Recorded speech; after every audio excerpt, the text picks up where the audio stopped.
This is Courtney Gaines Malachi from Children of the Corny. You're listening to Now Playing Podcast. Let us give thanks to he who walks behind the rows, who protects our crops. The God of sacrifice. The God who walked on the face of the earth.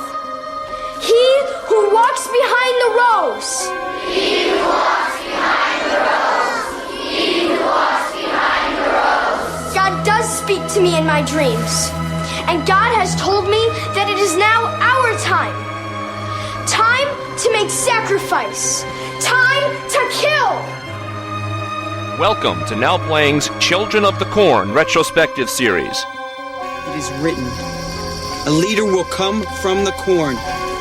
Part of the Now Playing Stephen King movie review series. I offer this to he who walks behind the rows. Hosted by Stuart. This is my game. I've played it before and on better courts than yours. Jacob. They thought he had great spirit. And Arnie. Question me not, Malachi. I act according to his will. Join us at NowPlayingPodcast.com each week for a new movie review based on the works of Stephen King. I've read the book, and for the first time in my life, I know my purpose. This podcast will contain detailed plot spoilers and harsh language. Did your mother teach you how to talk like that? Only when your name came up. Listener discretion is advised. The time of judgment is now at hand. Let the harvest begin.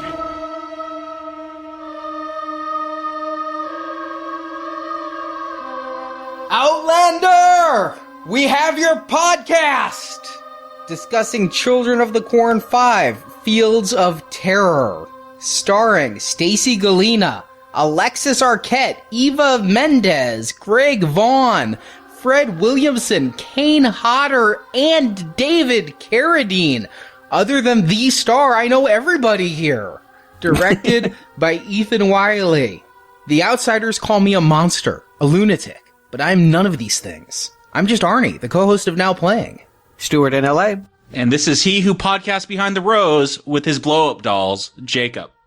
You can stay behind the rows with those. I don't want to see it. How will you know how to get to the podcast if you don't follow their trail? I was watching that trail. I knew that we were headed somewhere when I saw those pop up. Yeah. I just need to start by saying, though, this movie should be called Field of Screams. This movie was called, during production, Field of Screams.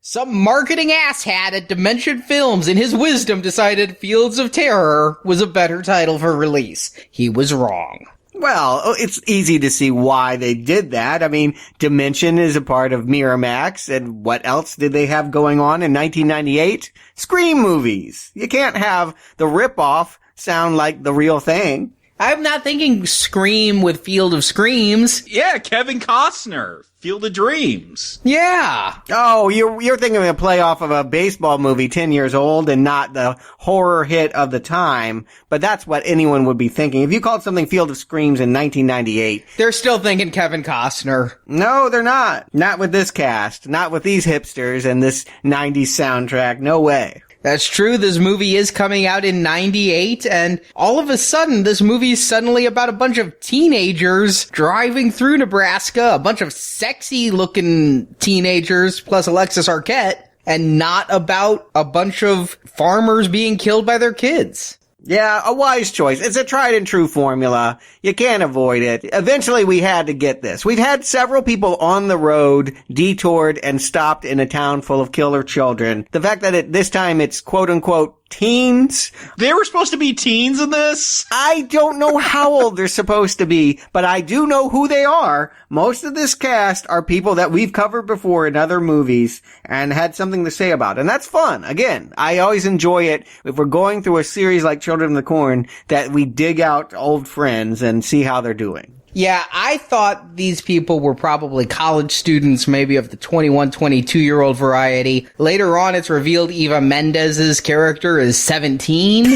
Yes. That took me a little off guard. If their IMDb pages are to believe, there's not a single cast member that's under 25. I believe it. Yeah, they don't look like any of them have seen teenage years in quite some time. Yeah, I think his name's Zeke, one of the children of the corn. I think he's 45, at least. Yeah, Zane, I think is who you're talking about. The blonde one, yeah. Zane, yes. David Carradine is not the oldest person on this cast. What's funny is Zane is played by Aaron Jackson, who I just keep thinking is a member of, like, the Backstreet Boys or something, but that's not him. He looks like he could be, I agree. He's got the haircut for it. And one of them has Bjork braids. Yeah, this is a very hip Rule killer crew, I gotta say. We'll get into it, but yes, I am confused by the costume choices in this film. These are not the Amish. This would be a great field to have a rave if you didn't end up with a scythe in your head by the end of it. Yeah, I was most excited, actually, by Ezekiel. I think I've mentioned on this podcast too often to count the TV show Picket Fences. I was a huge fan of that in the 90s, and our Isaac this time around, Ezekiel, is played by Adam Wiley, who was the ginger kid from that show. Didn't know who he was, but yeah, this is the first time we've had a killer kid without an I in the name. It threw me, quite frankly. Ezekiel. There's an I, it's just not pronounced, it's not a hard I. Yeah, not a hard I sound. It's an E sound. Yeah, that threw me. Ezekiel. We could change it if that will make you feel better. Yeah, there we go.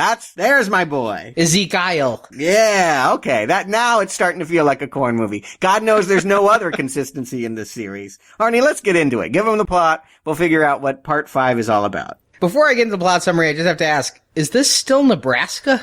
I don't know. I was hoping you could tell. I don't think so. I mean, it's still being filmed in LA, as the past 3 have been. There are palm trees at one point, so I'm like, nah, it can't be Nebraska. I Googled Divinity Falls and found nothing. A group of 6 teenagers are in the great cornland of Divinity Falls, wherever that is, having come to spread the ashes of their dead friend Kurt, because all suicide victims want to be spread in a cornfield. Is he from Divinity Falls? I don't know. So many questions about this setup. Yeah. All right. Get into it. I'll bite my tongue. Most broken up about this is Kier, played by future Ghost Rider star Eva Mendes. And I gotta say, no one in the world has this name, Kier.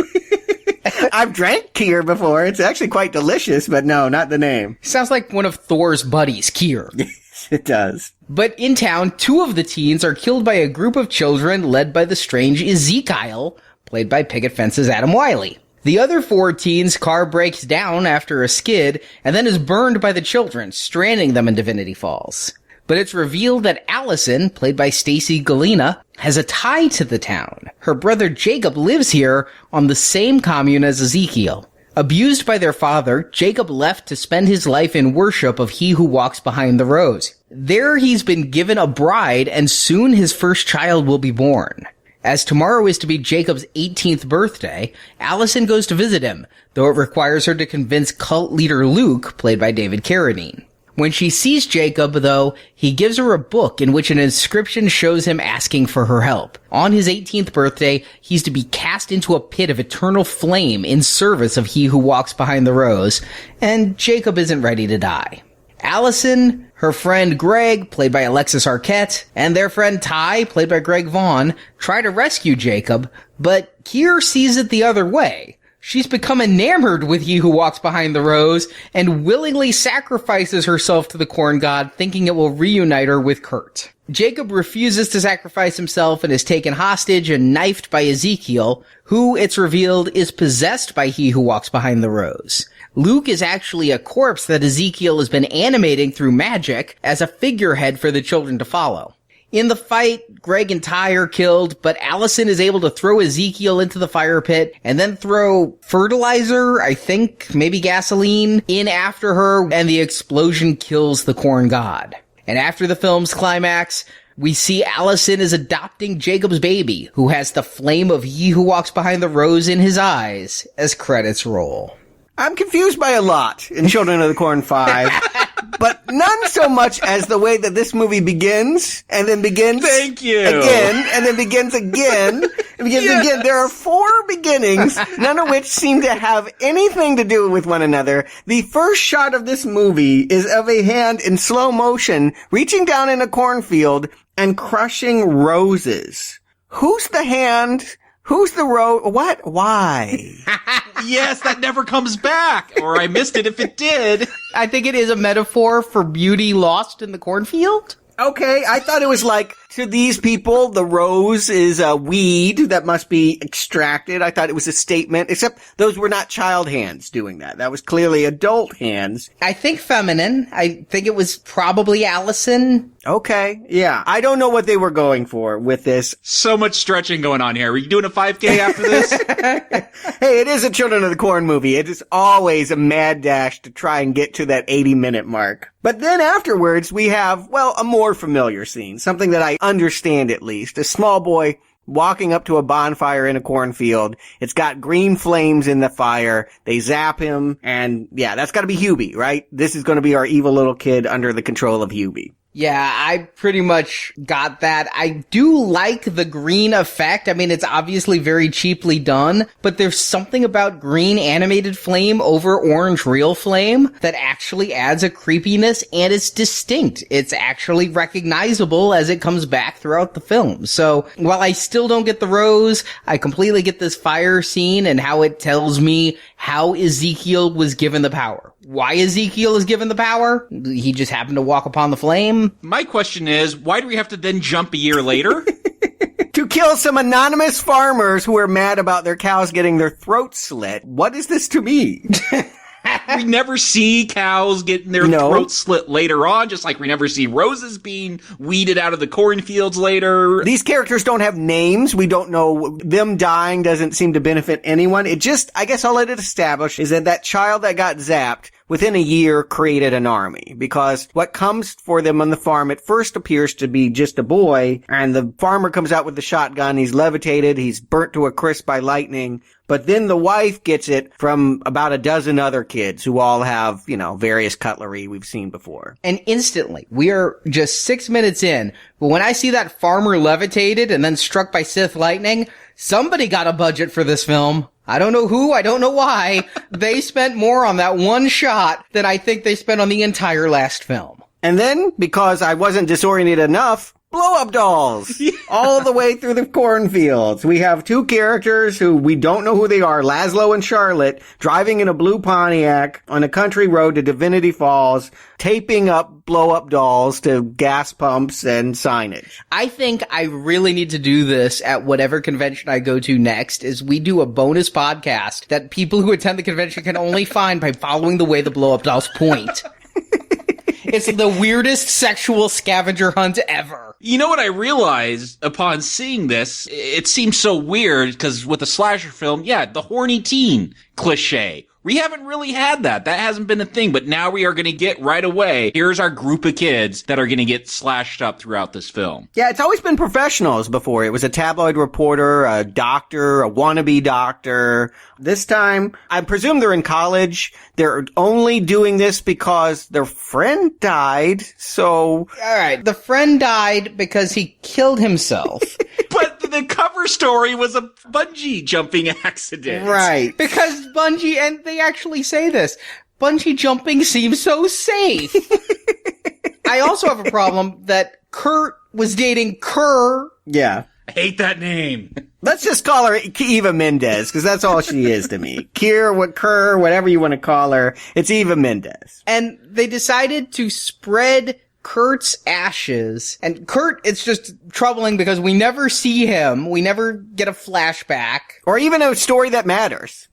No. It takes a little bit for me to even realize which one of these women was dating him, because there's 6 people going to scatter the ashes. 3 guys, 3 girls. That's a perfect hookup recipe, right? I mean, this is like The Big Chill without... You really are going to compare these? Big Chill, well... I'm shaking. That is true. I'm a little bit concerned at the start of this. Yeah, but The Big Chill without the Meg Tilly.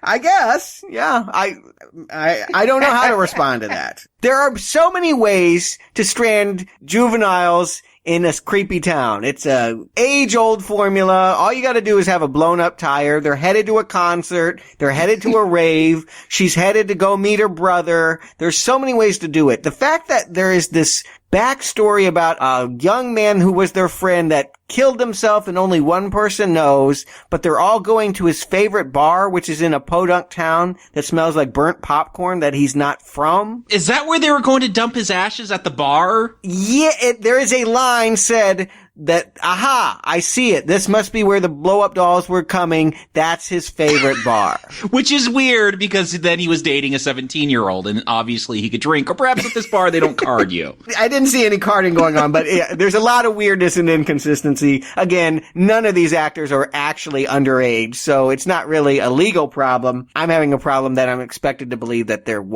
20, 19 years old? Yes, this movie's lacking in verisimilitude. That's what I agree with. That's what I walked away from, yes. And poor Kurt, I mean, the kids skid out, and Eva Mendes, who supposedly loved him so much, is like, ooh, Kurt's all over me, I need to go wash up. End of the Kurt storyline. Well, no, we'll find out about the suicide later on, but yeah, that's the build-up for dumping ashes. Nope, they get all poured over the ex-girlfriend. I guess this is some stab at 90s irony, Tarantino humor, like Miramax. This is the same company that gave us Pulp Fiction. It's the same company that gave us Scream. These people are meant to be witty and irreverent. So you're saying spilling Kurt's ashes is the equivalent of shooting Marvin in the head? I think that must have been a discussion someone had at some point.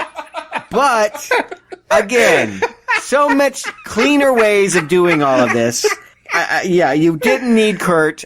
The only reason to have Kurt is if you're having a story about teen suicide. And ultimately, there's that discussion. It comes up with Allison and her brother. It comes up for Eva Mendes. I'm thinking that maybe at some point this movie was a much more direct take on teens committing suicide. And this was the first of many characters struggling with that. But whatever they started out trying to do, it's barely here now. I would go with that. If the Children of the Corn were killing their 18-year-old members and making it look like Suicide's Heather style, I'd go with that. But yeah, here I'm making all these notes about Kurt's backstory, thinking this is going to figure in somewhere. Wasted ink. Yeah, I thought maybe they were going to try to do something with suicide. Eva Mendes essentially is going to commit suicide. She's going to buy into this cult and jump into the fire. But it doesn't feel like there's any payoff. It doesn't feel like she was struggling with her boyfriend's suicide. And I don't even get why she buys into this cult and kills herself by the end of this film. No, we know she's going to die. We know she's no last girl. When she's there in high heels and she can't walk a mile, her boyfriend is spilled all over her and all she's concerned about is how she looks. And yeah, we know that she's the vain bubblehead that always gets killed in every kind of slasher movie. I'm trying to figure out these types. I can only presume that we had the blow-up doll set up because A, somebody thought it was funny, and B, they wanted to get to kills early. The first car has already been taken out. As they were tying up the last blow-up doll, I guess Charlotte thought she was hungry and needed to go steal some corn from a field that had a no trespassing sign, and that's what brings Ezekiel and his gang upon them, and we get some kills really right away. Why did Charlotte have to go eat? They're going to be in a bar in 20 minutes. She couldn't wait for the nachos and bad alcohol. None of this really makes sense. I mean, I guess the corn is that good. The strain, it's just delicious, so you can't resist. Hey, I live near a pretty corn-rich area, and I myself have never pilfered ears of corn, but I may or may not be related to someone who used to regularly rob corn from a cornfield because it was that good, but we did cook it. I was surprised by this. I'm trying to keep track of who is who, and yeah, pretty quick we get a couple of kills that are so meaningless, even Ezekiel's pissed about them. Yeah. It's like, you could have just let him get away. They might have friends that are going to come looking for him. Yeah, this is completely unmotivated. These Children of the Corn this time, they're very property driven. I mean, Ezekiel, for the first half of the movie, basically just keeps telling people you're on private property. And the penalty is death. And so, yeah, poor Laszlo and his girl, whose name doesn't even matter, are killed really quickly. Right, but they're a death, and this movie knows it's about quotient and body count, and so, yeah, one gets an axe, one gets her face slashed. It didn't do anything for me. I guess if you just needed any kind of kill, it'll get you through until the next one. It's a little ways before we see another death. It is worth mentioning Laszlo is played by Frank Zappa's kid, Ahmet. And the girl with the Bjork braids, as I call her, she's referred to in the credits as Drill Girl for how she appears in the climax, is also a Zappa kid, Diva. But I'm kind of going with this. We got a couple of kills, and then the rest of the gang gets to the bar. We've already mentioned endlessly Eva Mendes, but more of a chameleon in this group is Alexis Arquette, who is looking pretty straight-laced, almost a little bit Stephen Baldwin with a goatee. Oh, that awful goatee. Yeah, I was surprised. I did not recognize him at first. You know, after that Sometimes They Come Back movie, he was looking awfully effeminate in that members-only jacket. I thought that he might be further along his path, but no, actually he's the funny one, right? He's the one that you know is going to die because he's always got jokes and he's rude and he's pining for the girl that will have nothing to do with him. We know he's dead meat here, but we know he's going to hang around and be the entertaining one. And I thought he fit the part pretty well. Yeah, I didn't realize it was even him. This is coming 2 years after Sometimes They Come Back. This is the same year that he would appear as a humorous goth in Bride of Chucky. So yeah, to see him play the lovelorn straight guy, he pulls it off. He's fine. You know, he doesn't surprise me one way or the other. It was disappointing because I did say last week I was really looking forward to another hammy Alexis Arquette performance. I was hoping he'd be the bad guy this time. And so to see him turn in a bland performance, it was a letdown. Yeah, you know, I recognize he's supposed to be the jokester here. He's the clown because I understand the mechanics of joke telling, and even when jokes don't work, I can understand it was supposed to be a joke, and that's how I'm understanding most of what he's saying. It doesn't work at all. This isn't a funny script, but they're attempting something at humor. But yeah, he doesn't have that charisma that he did in Sometimes They Come Back, which is a weird thing to say. I'm pining for Sometimes They Come Back. Yes, all right. I came really close to recommending that movie just for his performance, so I was hoping for more of that. Whatever that is, I didn't think it was that glorious, but I recognize that I paid attention to it. I pay attention to him here. I think that most of these are types. We're in a very familiar horror scenario. The surprise to me is that there's no postmodernism to it. That this is coming 2 years after Scream from the same company that gave us Scream. These are very hipster kids who seem to know a lot about 90s culture, and yet they don't know that they're in a very formulaic slasher movie when they're walking into this bar full of townspeople that give them the evil eye. I'm surprised at how little they don't know about what a bad night they have in store for themselves. But I know because they're seeing a bunch of horror icons. I may not be getting what I want out of Alexis Arquette, but I don't know if you guys recognized him. This guy choked the fuck out of me last year, so I'm gonna remember Kane Hodder as the bartender.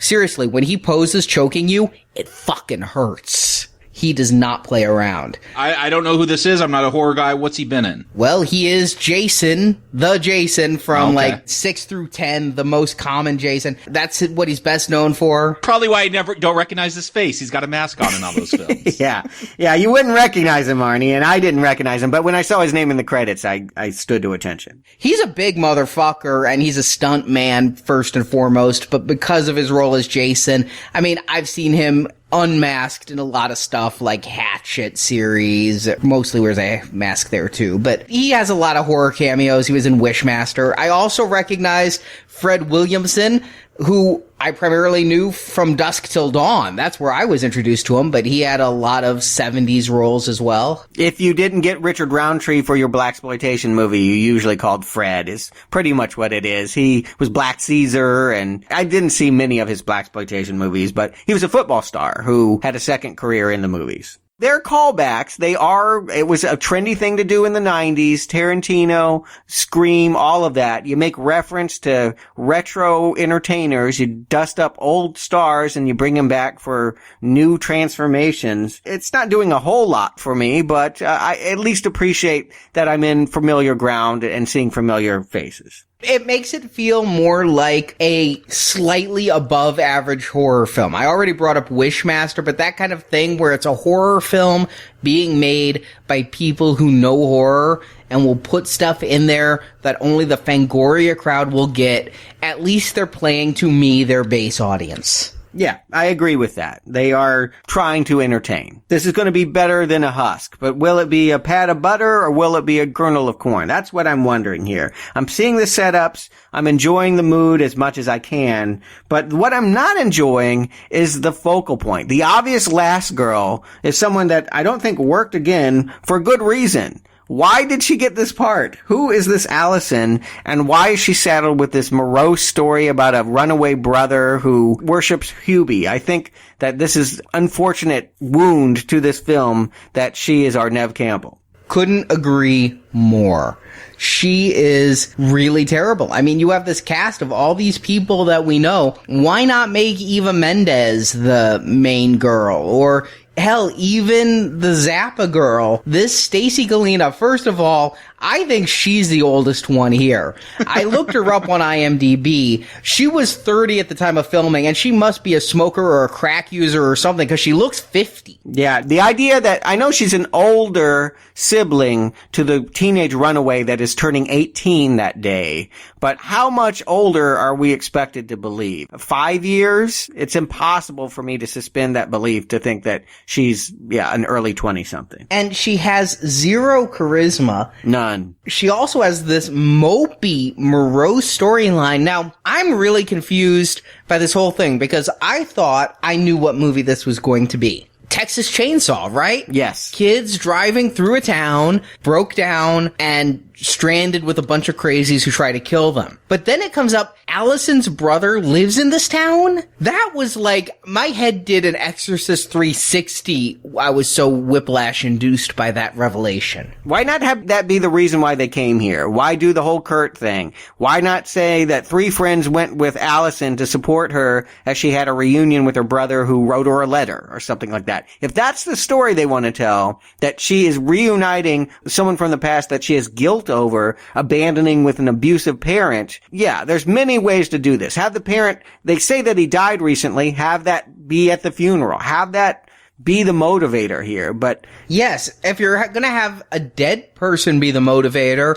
maybe a third brother killed themselves after suffering guilt from the abuse. Something. I really thought, for part of it, I'm like, am I missing it? Is Kurt Stacy's brother? I never get that. I think Stacy's only brother is Jakob. I thought they were going to tie this into part 3. Maybe that's just wishful thinking because that's been the best one thus far. But yeah, they're talking about it, this abusive dad and running away. I really thought, okay, are they going to try to tie this all together? Is this that dad, that bioengineer that lived in a trailer in Gatlin? Did he have other kids besides Joshua, Jacob, and Allison who perhaps ran away? Joshua, Jacob, Jingleheimer, and Smith. Again, I go back to that reference of each director seems to be taking elements that we saw in other movies, but then taking it and creating entirely new storylines, new killer kids, change it. Some don't even use Hubie. There's some freedom here to kind of do, as long as you stick a cornfield in there, I think you can get away with anything. A scythe, a cornfield, a kid or two, and that's all you need. And one of the things that threw me were the kids in these cornfields, been used to kind of this Amish look for the majority of the films, at least, the old-timey look. Here, I guess because they're runaways, that's why they have Bjork braids, and it just looks like, hey, just wear whatever you wore to school that day. You got a hoodie on, you got some jeans. There's one that's really tall. Yeah, I think he's got a J name. What is it? Jared. More J's. So many J's. There's something, maybe because, are there any scenes that take place? I guess there is a couple scenes that take place at night, but most of this is during the day. It feels cheap to me. Arnie, you said they spent all their budget on that lightning scene at the beginning. I think so, because the rest of this feels cheap. Just the costuming and the way it's shot. I very rarely have an eye to catch really bad filming, but after their car burns up and they decide to go squat in some house, there's a PA to the right of the house. I rewound and counted. 1, 2, 3, 4 kids in front of the house. There's a 5th guy in like a members only jacket to the right of the house. Even better at one point when Ezekiel is taking Allison to meet Luke, David Carradine's character. Ezekiel walks off camera, supposedly opening the door. Allison walks in front of a mirror. You see Ezekiel just standing on his mark, waiting for the cut in the mirror. Yeah, there's a lot of just bad filmmaking here. We're like, do they not notice? Do they not care? But despite all of it, I will give Ethan Wiley a little bit of credit, kind of. I mean, he's moving the camera all over the place. It's going on its side at 90-degree angles and then doing a 180. He's attaching it to the actress's head as she's rocking back and forth in a rocking chair, then putting it on the book so we can see like the schnoz cam and things. I mean, he's really almost matching Darren Aronofsky, who would do Pi the same year. Stop this. Come on. With some of those same kind of camera moves. Just because he moves the camera doesn't mean it's Aronofsky. I get what you're saying, Arnie. I guess I could appreciate that things are spinning around and it's somewhat different than your standard horror film. Yeah, the cinematographer worked on Pee-wee's Playhouse. Seriously. And that's what it feels like. Yeah, he did Night of the Demons. That's got the same kind of crazy fun fairy tale style. UHF, the Weird Al movie. Yeah. He's worked with a lot of zany people and has a camera that has energy. And yeah, I agree. This movie has energy in part because of this camera work. This is Ethan Wiley. He is the writer and director of House and House 2, movies that are about 10 years old at this point, and kind of combined goofy horror, midnight movie, kind of scary, kind of not. I think he's going for the same thing here, and I think it's the right choice. The last movie, they tried to play it straight. The first two movies, they definitely tried to play it straight. Here, and the third one, I think there's goodwill in that they're smiling. They're winking at us. And I think the irony, the fact that there's flubs in here kind of goes along with the playfulness of the mood. I never get the sense that they're trying to scare us. I get the sense that they're trying to make us giggle and jump. Yeah, I'm not scared. I don't know how much I'm giggling or jumping either. Well, I was about to giggle because when they get to that house, everybody pairs up the way I think. Greg and Allison are kind of maybe into each other a little, but they don't do anything. And Kier and Ty hook up, and then I get a bad flashback to last week. I think there's a dream sequence. She's hearing something at the window. Eva Mendes is walking with only a sheet to the window, and I make a decision. If there's an Eva Mendes titty shot, this movie gets a green arrow. There is no titty shot, so listeners stay in suspense. Guess I'm gonna have to go watch Training Day again, because not in this film. Now, this is the same house. This is the farmer's house from the third beginning of this film, right? Like, they're just crashing there for the night? I thought this was, yeah. The strange thing is, usually in a scenario like this limits the movie to this one night. They break into a house, they stay in a house they shouldn't be, the beds are made like they're being expected. We think that the townspeople and the children of the corn are going to take this opportunity to ritually sacrifice them or something for the rest of the night. What's weird is that the night is almost over after this scene. Yes, something's at the window. They scream. They hear a harvester turn on in the fields and go out and find the body parts of Laszlo and Charlotte. A Fargo reference, I think. And then it's over. Then they have the opportunity to leave. It's the next morning. The sheriff thinks they murdered their friends and still wants them to get on the 8 a.m. bus. Yes, get on that bus. Yeah, get out of here. I know you're guilty. You got drunk and you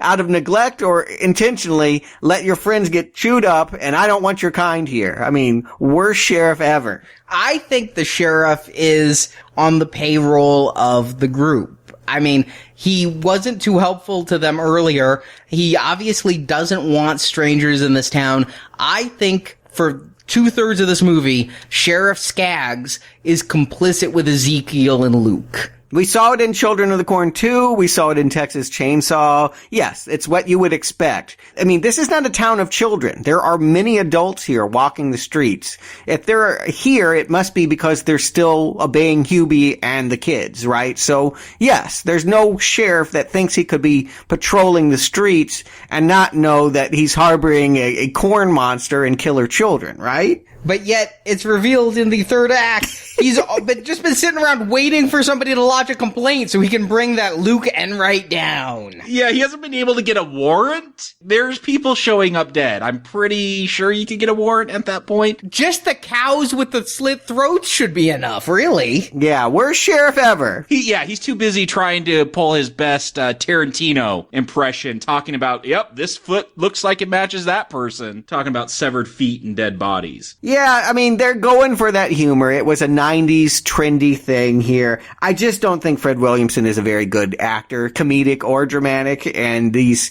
moments are cringeworthy. You mentioned Luke. We haven't discussed much about David Carradine, but this is sort of the lead-in to his introduction. Allison is not going to leave until she finds her brother. She thinks he's here. Who she didn't know she was coming to see. Yes, they came here to celebrate a man that was in an ash can, and she now is having a reunion with her long-lost brother who hates her for leaving her with a drunk. So I didn't miss anything. This is just a crazy sequence of events that does not build. No, yeah, the screenwriters missed something, yes. When they're at the bar, they complain about the smell, and they're like, oh, it's these people burning this corn, and they worship someone like he who walks behind the water, and she's like, you mean he who walks behind the rose? My brother left for that cult. That is the only reason she knows her brother is there. I used to work in Decatur, Illinois, where they have a soy plant. That shit do stink when they're burning that. I'm just gonna say. I know it helps the economy and all, but yuck. But regardless,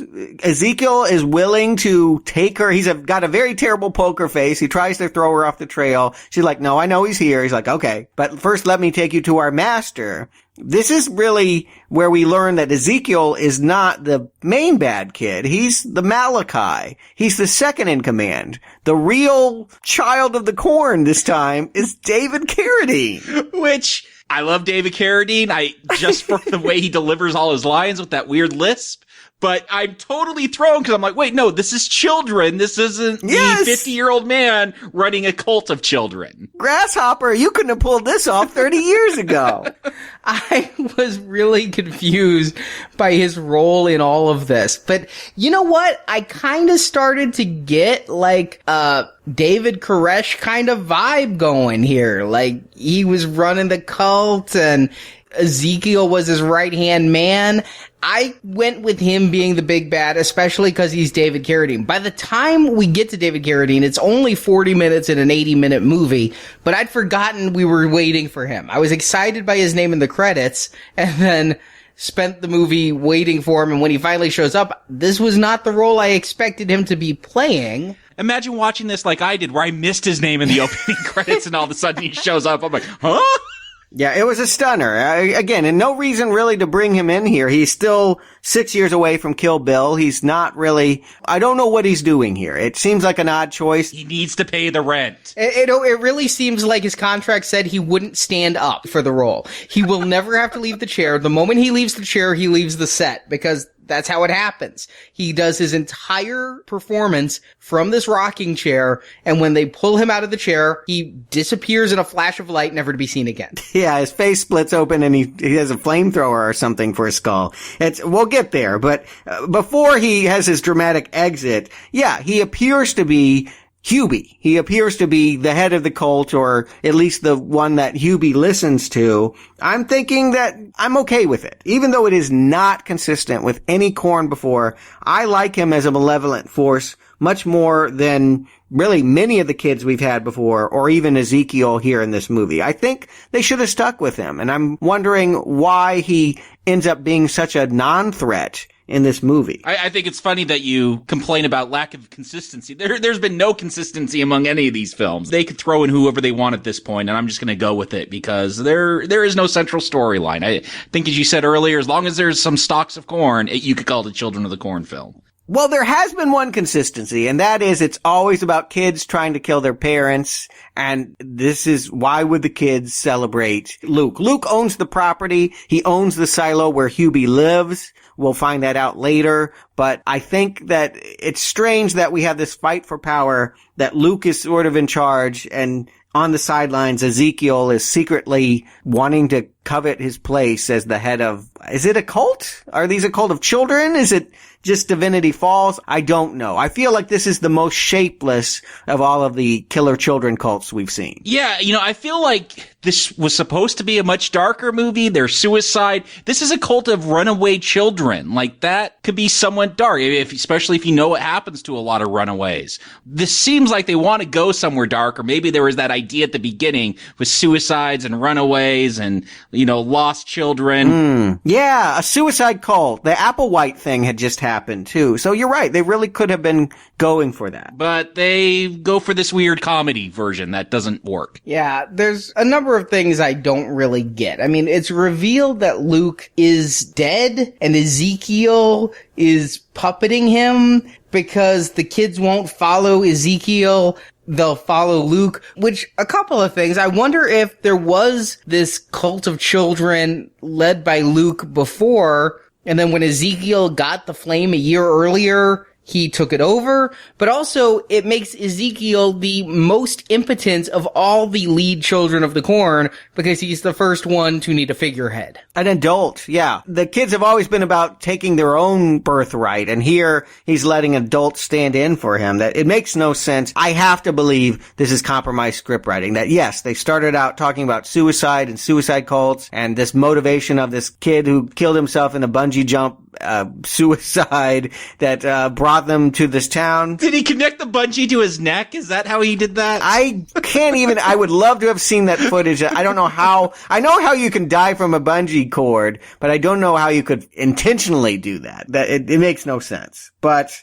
be that as it may, compromised as it is, I just want to say I'm not hating this. I still think that there's some kind of fun. Maybe if you have a nostalgia for the 90s and the period, it helps. But as a plot, yeah, this is all confusion and muddle. I'm missing the kills, though. We started off with quite a few, but the moment we begin this whole brother storyline, I mean, we had 4 deaths in 15 minutes, and then we go like a good half an hour or so before we get to a 5th death, and that's really near the end when Jakob decides not to kill himself. There's a lot in the middle here where, like, Jakob gives Allison a book that Eva Mendes reads and is really taken by the entire idea of He Who Walks Behind the Rose, and meeting with Luke and meeting with Jakob and all of this. What happened to this fun movie we started with? Now, all we need is a few dream sequences, and I'm in last week's movie. It has gotten confused. The brother is there.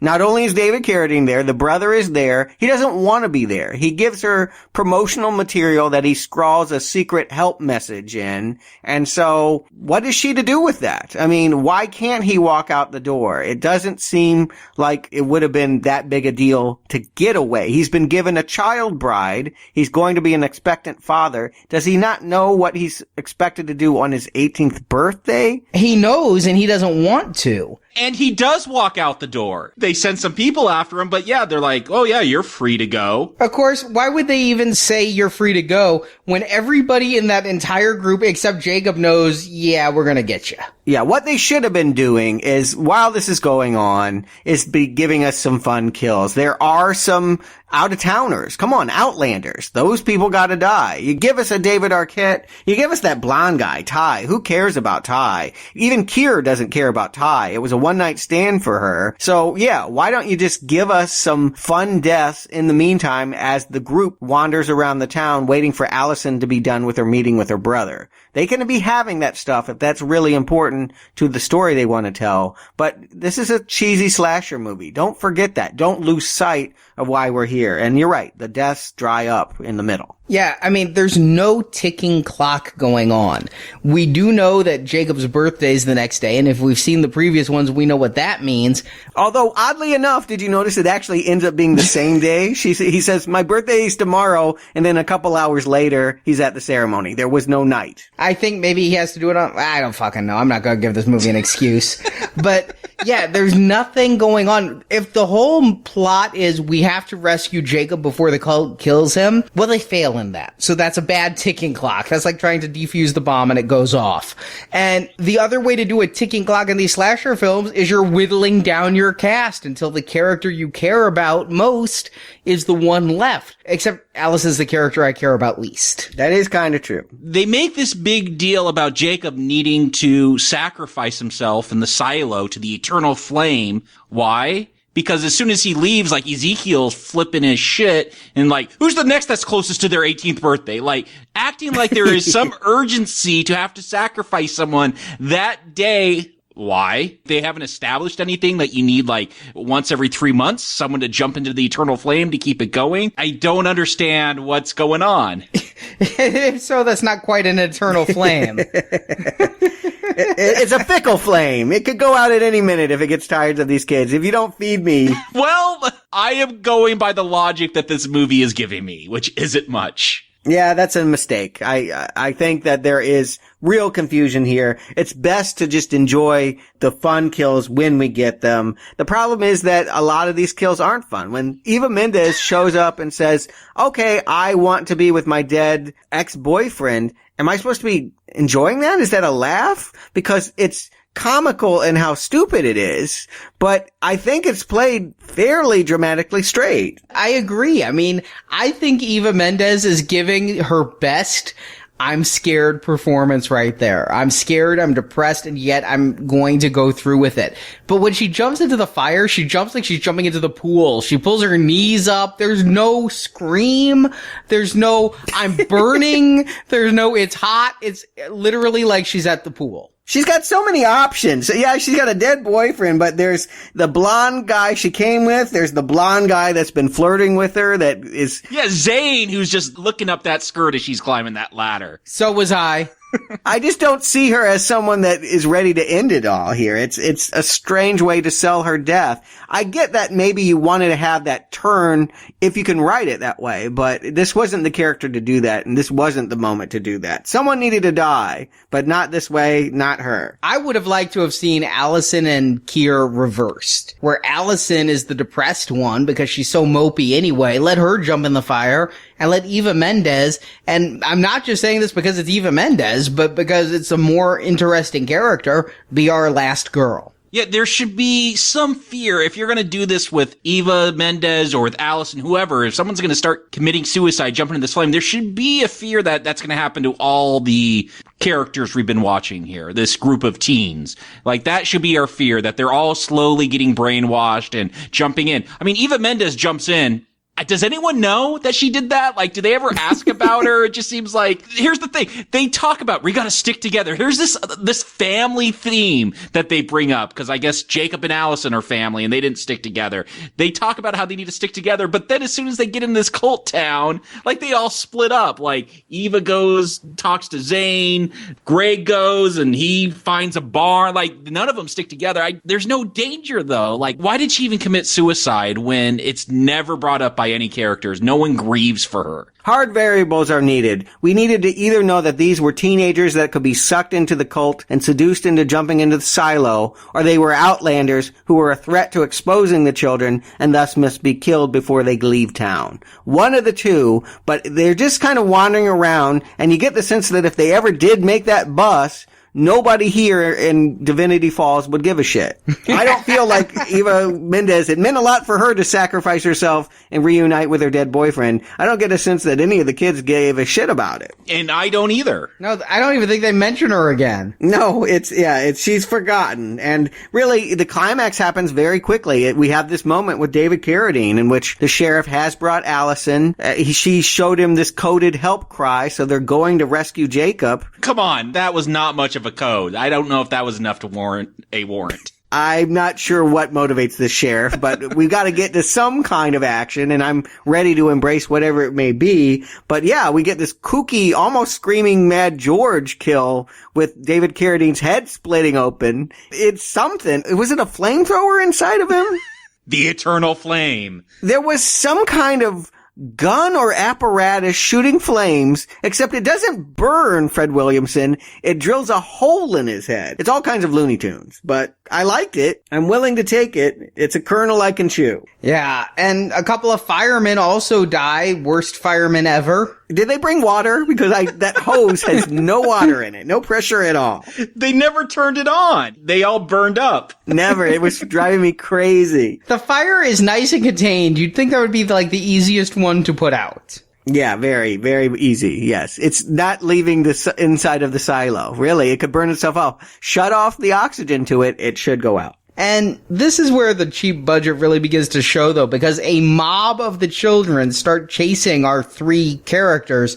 That mob of children, I think I counted 5. Again, child labor laws. Come on, no one here is under 30. No, there are children there. For this climax, Ezekiel, and that's it. There's a lot of girls all of a sudden at the end, too, that are expected to jump into the flame as well towards the end of this movie. Right at the end, we finally see townspeople we never did before, and they really do bring out the kids for a climax. But yeah, you're right. A lot of the ones that are swinging the axes, that are doing the killing, no, they're the 20-somethings. They're not who I'm referring to. This is Drill Girl, and yeah, Zane gets a chainsaw and gets the other blonde. It's blonde on blonde violence. I was wondering if Leatherface knew the Children of the Corn were ripping off his weapon when I see Zane pull out the chainsaw. I'm like, no, you're the wrong hick to be bringing out that weapon. Wouldn't that be a good crossover? Man, that is right there a movie I'd much want to see. A Freddy versus Jason, Leatherface versus... The problem is, the Children of the Corn have never established... We got this He Who Walks Behind the Rose,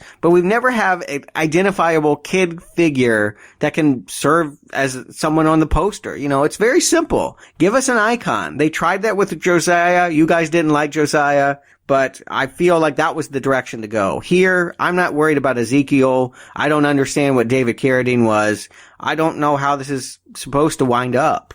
I do have to say, though, I'm shocked because now all the main characters are dying. They've made it 70 minutes into this 80-minute film, and now they just all get picked off one by one. Isn't it with a horror film, a slasher film? Isn't it throughout the film they're supposed to get picked off, not all at once? If you're doing it right, but we knew these ones had to die. We knew Ty had to die. He was boring. We knew Greg had to die. He was the funny, annoying one. I do like how Greg dies, though. That is a pretty nice thing. I mean, he sacrifices himself. He doesn't look like he's in a no-win situation. He doesn't look like he's in the point where he has to commit suicide to take out 2 of the kids with him.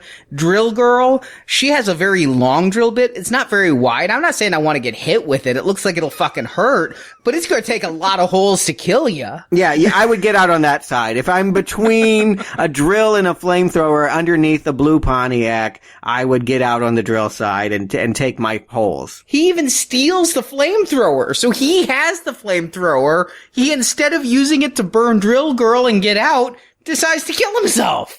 Again, there's some story about suicide that this movie was supposed to be about. Yeah, that's the dramatic moment that's happening with Allison and her brother. He's forgiving her as he's dying. He was stabbed and hung in the barn, and now he's going to exonerate and say that no, she was actually strong or something. I don't really care because I don't really want her to be the last girl, but he inspires her to fight fire with fire. So this climax is literally about a bag of flaming shit. She's got to get fertilizer with gasoline up that silo and drop it on Hubie. And why does that work? If the fireman couldn't do it with a water hose, I don't know how this chick does it. It doesn't blow up the silo and it collapses in. It just puts out the fire. That's what I don't get. Does it? I mean, let's describe for the listeners who hopefully haven't watched this film. Okay, describe it for me because I don't understand it. Describe it for the viewers, Arnie. What did you see? I saw Allison grab some farm stuff that looked like a can of gasoline and a tarp. Yes, I saw that too. She climbs up this silo where the burning corn is, and she opens the door and looks down, and we see light coming from it, so there's flame there. It's the green fire, so we know it's the same thing that zapped Ezekiel. We know it's Hubie. Well, not necessarily, because we don't get to see it. And during all of this, Ezekiel does attack her with a hook. I mean, he's doing the last-ditch effort to stop her from putting out the fire, and her face starts to glow red as he chokes her. So there's some magic going on of an indeterminate origin. Okay. I don't know if you're making this any easier for those who haven't seen it. Yeah, because I'm getting more confused. I'm like, so those were post-op effects not just to make her look out of breath? She was literally getting a magic transfusion from Ezekiel? I don't know. Maybe. And then she throws Ezekiel into the fire, which I don't think will hurt him because the movie opened, the second opening, with him becoming embodied by the green fire. But now he's at least, if he may be alive in the green fire, but he's trapped because there's no way out. So she throws her bag of shit and gasoline in. We see the flames rise. She closes the door. That's the end of the flame, and it just goes out. And then for reasons completely unknown, I think she's clumsy. She starts to fall off the silo. Yeah, I think the explosion might have knocked her off temporarily. We kind of saw the same thing, but it's inconclusive what it all means. Other than, I presume, that he doesn't walk behind the rows. He who hides in the silo has been defeated, and she gets to climb down and tell the little girls, they do get a few little children, that they're not going to have to sacrifice themselves. Again, I wonder if there was at some point, an intention to express an anti-teen suicide message. But these kids look like they don't know what to do with Luke gone. They never even knew Ezekiel was their real leader. Who did? But of course, we have to have the twist ending, and we found out, Jacob, congrats, you're a dad.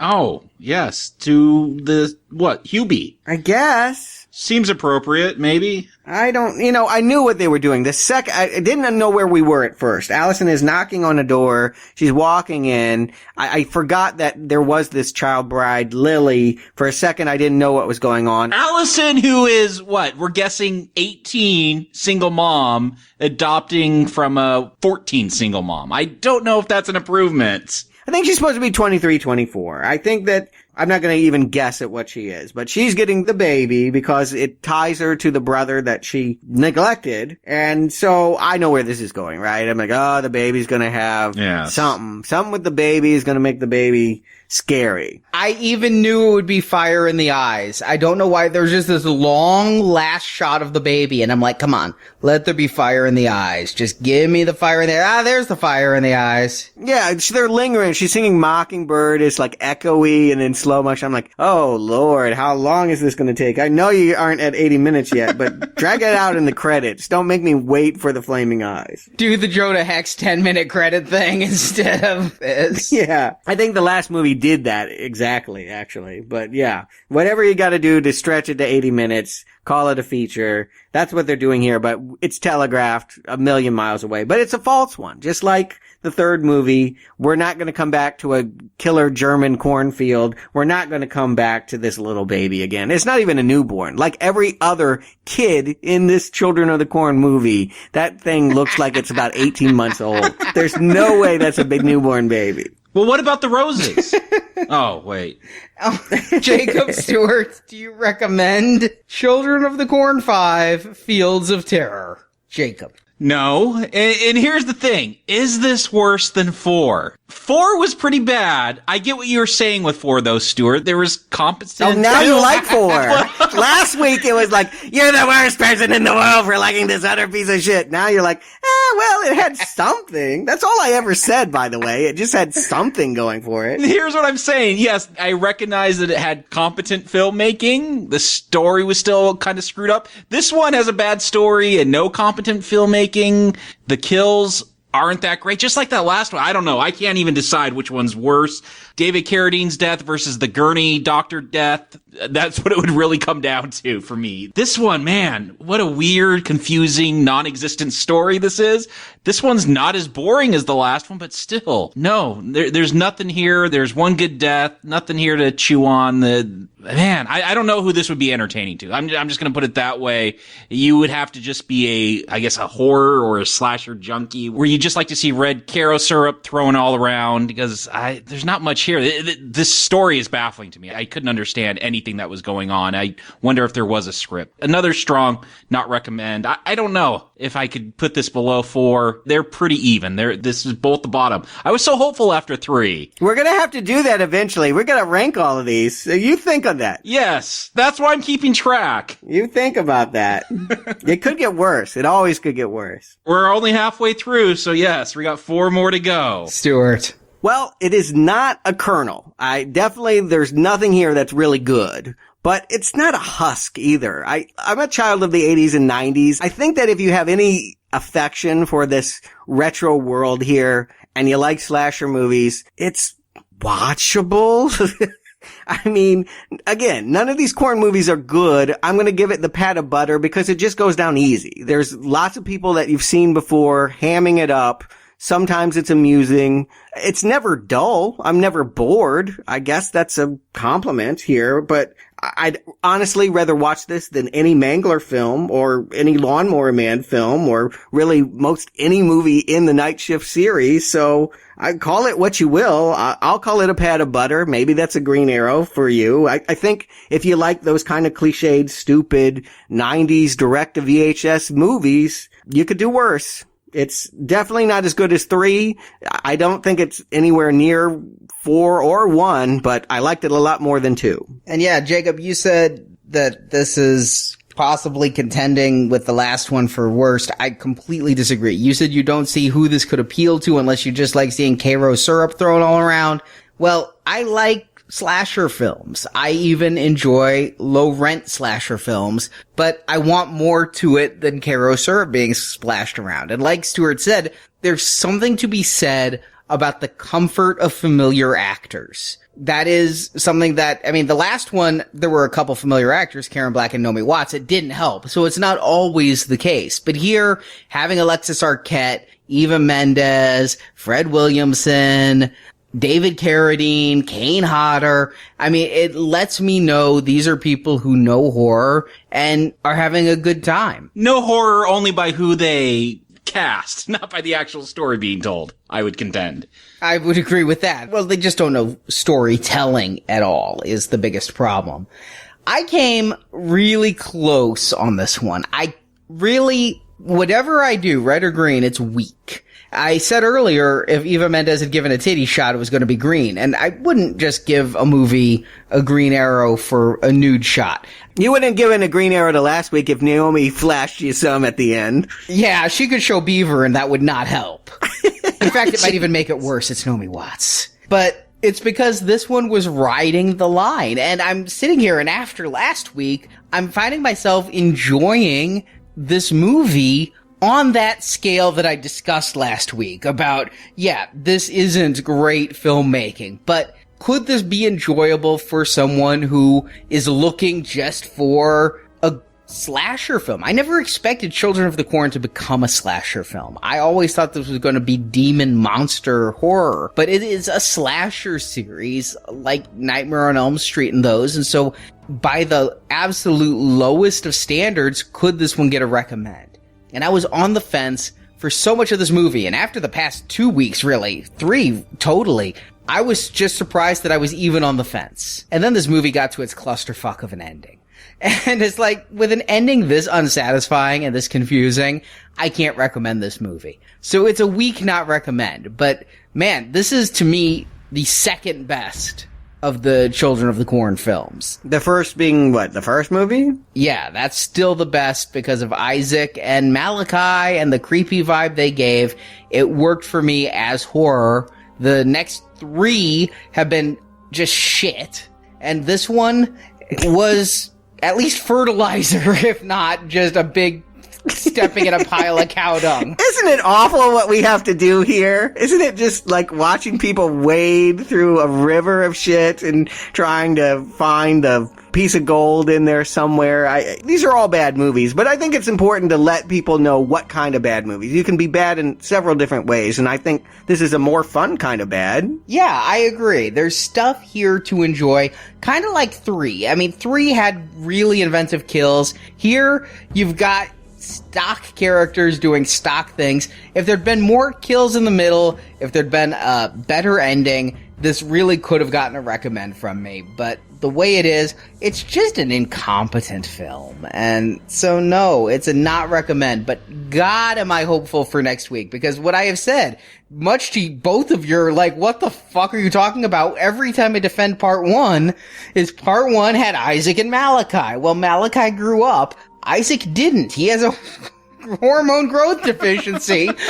And so he's back next week with Children of the Corn 666. So we'll finally put it to rest. Is it just the actor, or is it the first movie was actually scary and utilized him well? We'll find out when we see what they do with Isaac again. I will be happy to see a returning character. I would like to see a little bit of consistency here. Hubie hasn't been enough. So hopefully they can do something with him. He did have a creepy presence, but I don't necessarily want to go back to the vibe of the first movie. And in the meantime, if you kind of enjoyed the vibe of Children of the Corn 5, you might also enjoy the vibe of Leprechaun. It also has up-and-coming stars, Jennifer Aniston and such. We released that review to gold-level donors a couple weeks ago, and now this week, Leprechaun 2, which has, well, Clint Howard? Warwick Davis? Wow. I'm stretching for names here. Yeah, it's going to be a simmering debate about could it be better than the original? I mean, that is truly the question of the hour, and I do hope you join us for the show to find out. Again, we're doing silver level donation, gets you Lord of the Rings podcast. Gold level donation gets you Leprechaun. Platinum gets you both, plus the 3 animated Lord of the Rings films. Find out all the details by heading to nowplayingpodcast.com and clicking the banner at the top. And we thank you in advance for your support. So Stuart, Jacob, thank you for joining me. So we will be back next week, Malachi. We'll be back next week.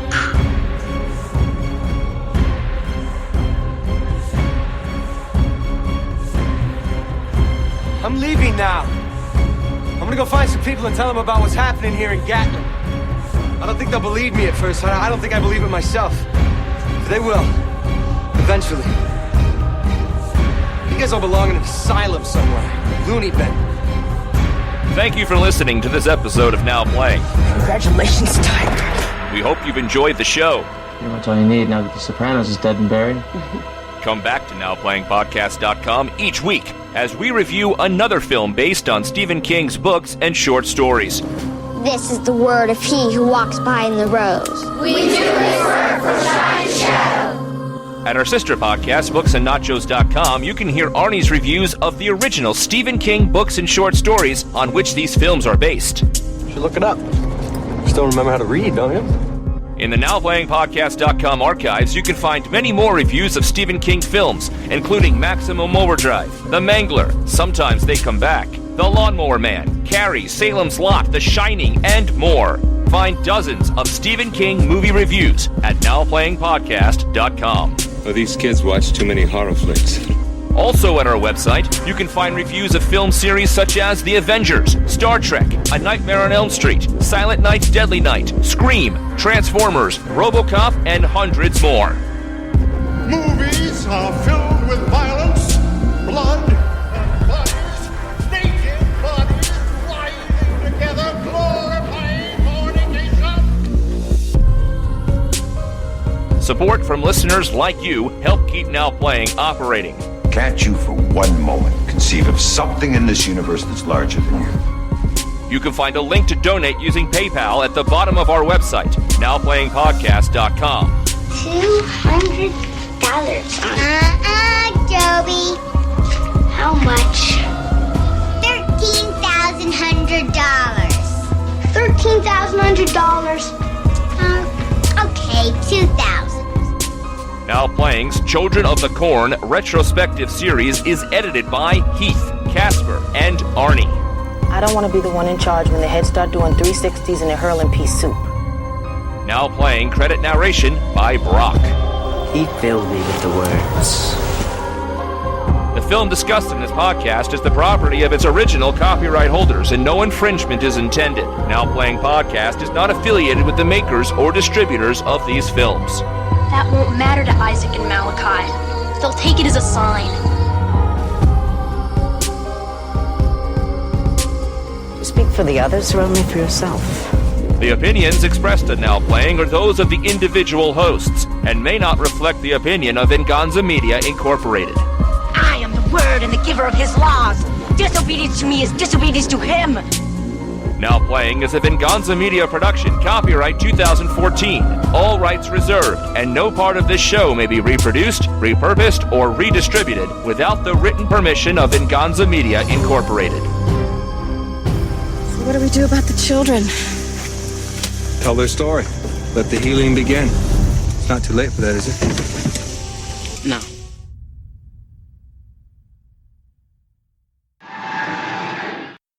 I I was really looking forward to another hammy Alexis Arquette performance. I was hoping he'd be the bad guy this time. And yeah, he doesn't have that charisma that he did in Sometimes They Come Back, which is a weird thing to say. Yeah, I mean, I'm fighting for Sometimes They Come Back. I don't want to. I recommended that movie just for his performance. You actually didn't. But if you go back to the tape, you didn't, but you thought about it. Yes, all right.